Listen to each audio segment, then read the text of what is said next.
વિકાસ, અરે તમે બંને એક સાથે કઈ કામ હતું? હા મોટા ભાઈ, બોલ ને, શું કામ હતું?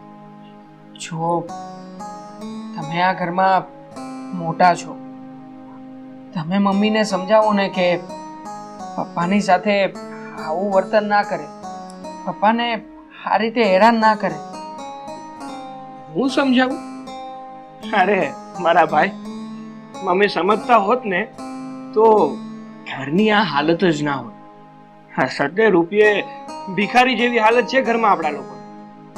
એ બધી વાત તો ઠીક છે મોટા ભાઈ, પણ હવે તો હદ થઈ રહી છે.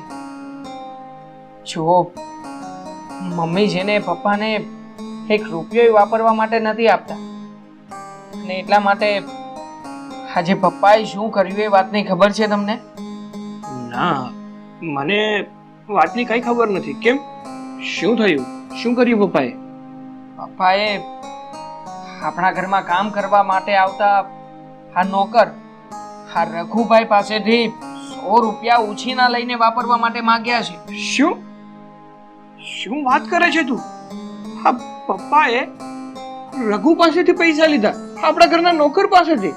હા પરેશભાઈ, વિકાસની વાત સાચી છે. હમણાં જ્યારે રઘુભાઈ અમારા રૂમમાં આવ્યા હતા ત્યારે અમે એમની સાથે વાત કરી.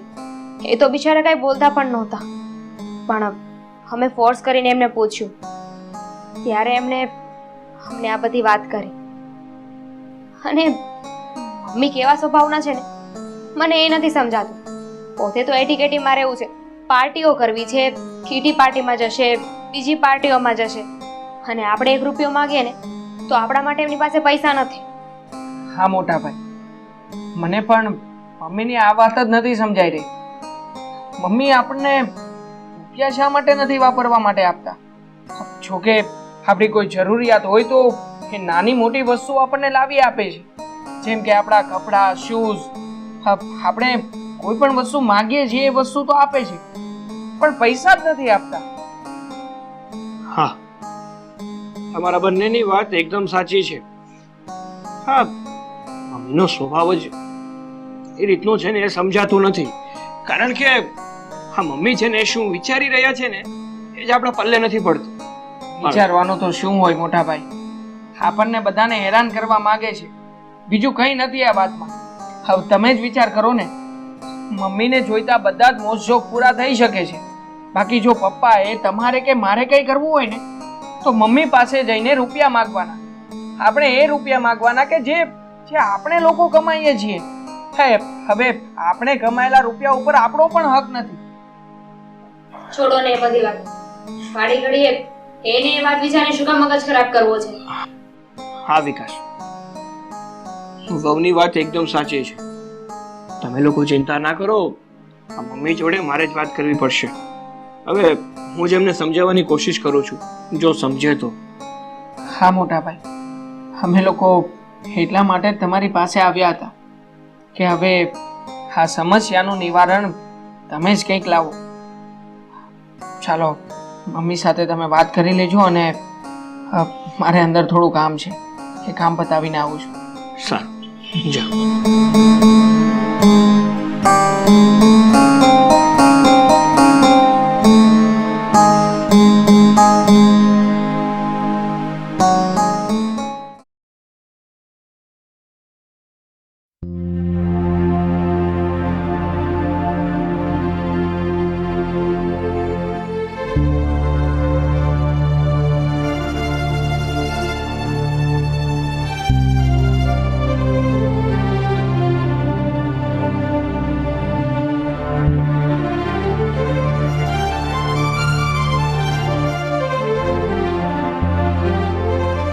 હવે જરા બોલીશ મોઢામાંથી કે મારી સામે આવીને કેમ બેસી ગયો છે? કઈ કામ ધંધો નથી કરવાનો? હા, કામ ધંધો છે મારી પાસે. આ તો કરવા માંડ. અરે મારે વાત કરવી છે તમારી સાથે. તિજોરીની ચાવી આપી દો મને. અરે તિજોરીની ચાવી, અને એ પણ તને? તને લાગે છે કે હું તિજોરીની ચાવી તને આપીશ? પણ એ તો કે તારે તિજોરીની ચાવીને કરવી છે શું? અને બીજી વાત, આ ઉંદરડો અમલ પી જાય ને પછી જ આવું કામ કરે. આટલા રૂઆબથી તું મારી હારે કેમ વાત કરે છે ભાઈ? હે? મારે છે ને ચાવીને કઈ નથી કરવી, પણ મને ચાવી આપી દો ને, આજથી ચાવી મારી પાસે જ રહેશે. તારા બાપની એટલી હેસિયત નથી કે ઈ મારી પાસે તિજોરીની ચાવી માંગી શકે. અરે તિજોરીની ચાવી તો બહુ દૂરની વાત છે, મારી પાસે 50 રૂપિયા પણ માંગી શકે. અને તું મારી પાસે તિજોરીની ચાવી માંગે છે અને હું તને આપી દઈશ. વાત કરે છે. અરે એ જ તો નથી સમજાતું, એ જ નથી સમજાતું કે તમે આવું શું કામ કરી રહ્યા છો. મમ્મી, તમે અમે બંને ભાઈઓને પૈસા નથી આપતા ને, ચલો માની લીધું, કઈ વાંધો નહીં, પણ તમે મને પણ પૈસા આપવાની ના પાડો છો. અરે શું કામ આવું કરો છો? અને તમારા આવા વર્તનના કારણે જ મારી સગાઈ નથી થતી. તારે જે સમજવું હોય ને એ સમજ. મારું વર્તન આવું જ રહેશે. અને હા, તિજોરીની ચાવી આજે નહીં કાલે તને નહીં આપું, સમજો? એટલે તારો સમય ના બગાડીશ અને મારો સમય ના બગાડીશ. મને શાંતિથી ખાવા દે.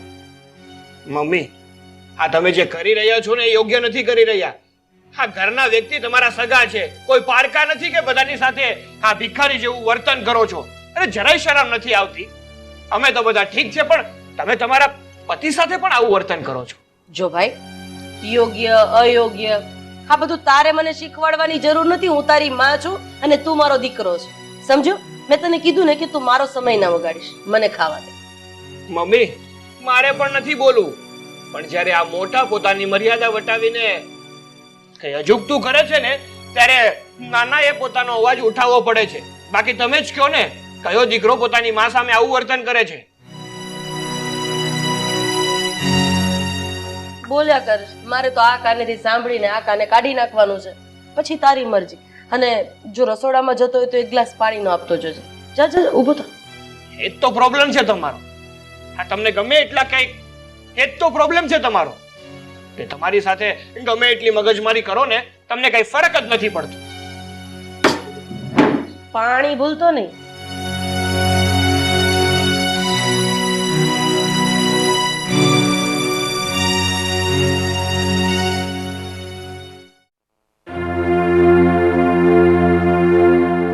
ખોટે ખોટા દવાખાને લઈ જવાના નાટક કરવાના.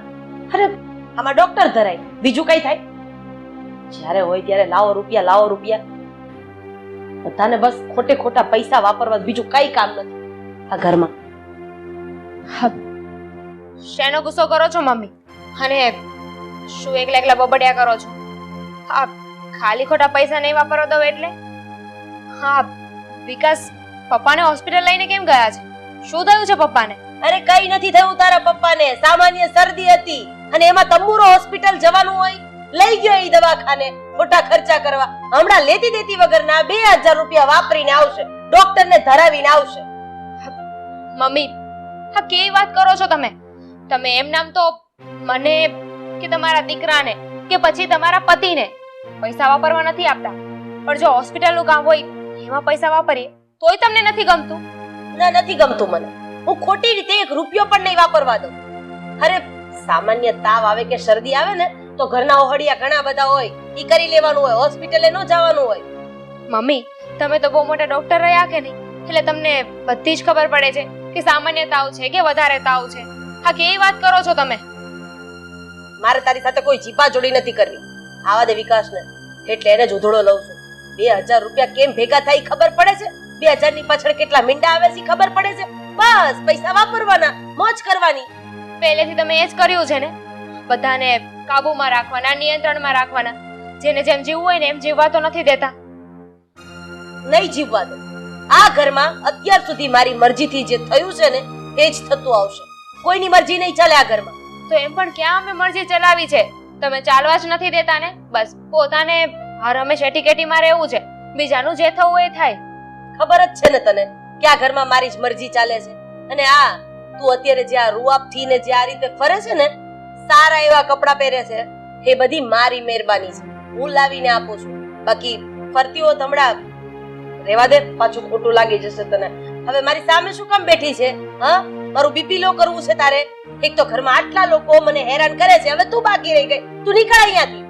આઈ એમ સોરી, મારી ભૂલ થઈ ગઈ. હું તમારી સાથે વાત કરવા આવી. ચા બનાવીને આપી જા. હા. વિકાસ ક્યાં રહી ગયો? ખબર નહીં એના બાપાને કઈ મોટી હોસ્પિટલમાં બતાવવા લઈ ગયો છે.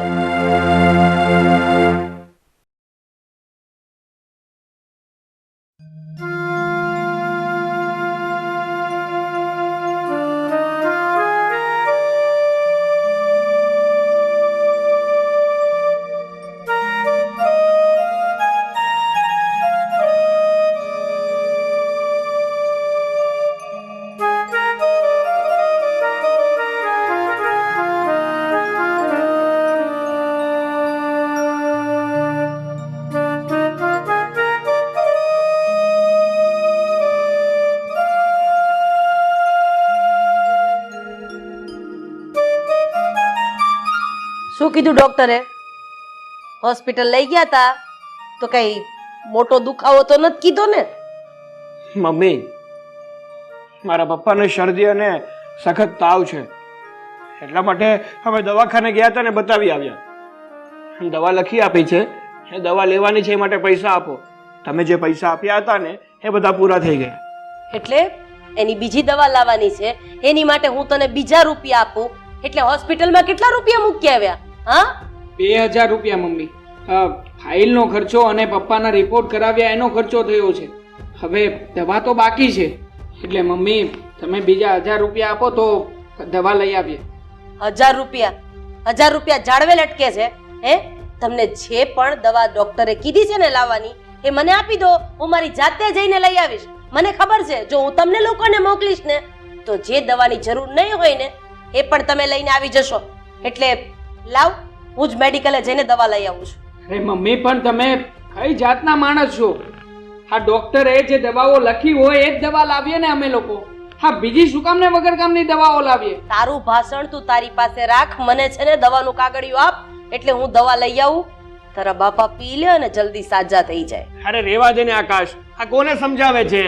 આ કોઈ દિવસ આપણું સમજ્યા છે કે આજ સમજશે? આ લ્યો, પકડો, લઈ આવજો તમારી રીતે દવા. જાણે કે લઈ જા તારા બાપાને અંદર અને આરામ કરાવ. હા, નથી સાંભળવું મારે તારું કઈ.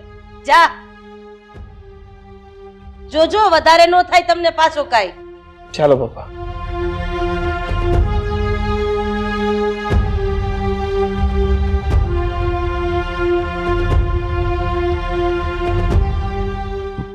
ઓહો, આમ તો જો કેવડું લાંબુ લિસ્ટ કરી નાખ્યું ડોક્ટરે. તે હવની લંકા હાલે.